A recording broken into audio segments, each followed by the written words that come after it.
And I started teaching this in class, not, come up, everybody, let me give you guys a lecture about softening.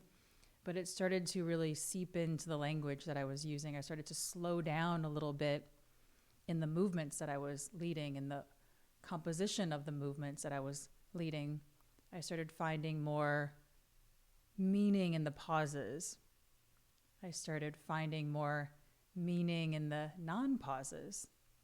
I started having a kind of similar relationship to rhythm that I experienced learning music and dance as a kid.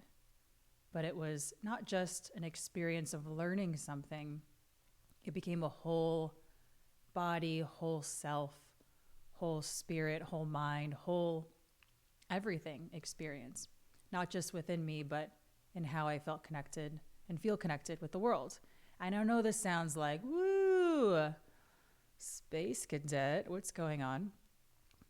But really, you think about the most accomplished athletes in the world, and they're moving with softness because they have to. They're doing the hardest thing. They're doing the thing better than anybody else in the entire world. Usain Bolt is jetting across the finish line and has enough energy left to turn and smile at the cameras because he's been practicing softness. Now, is he practicing Tai Chi and yoga? I don't know. Probably not. He's practicing running in the most efficient, most effective, dropping everything he doesn't need way.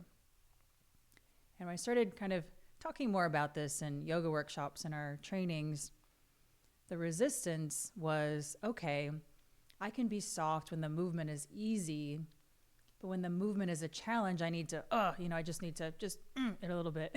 And I'm thinking, no, that's not really it.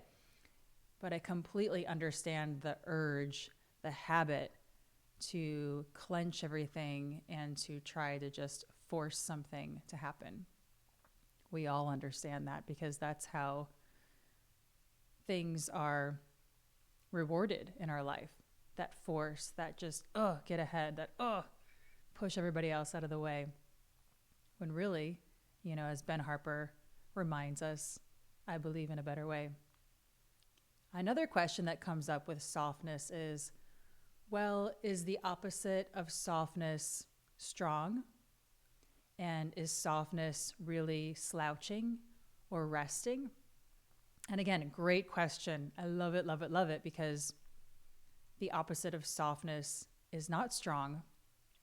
Softness is required for strength to happen, for strength to become possible. The opposite of softness is rigid, brittle, cracked, breaking, burned out, haggard. Those are the opposites of softness. We don't want any of those things, right? We want strength. We want connection.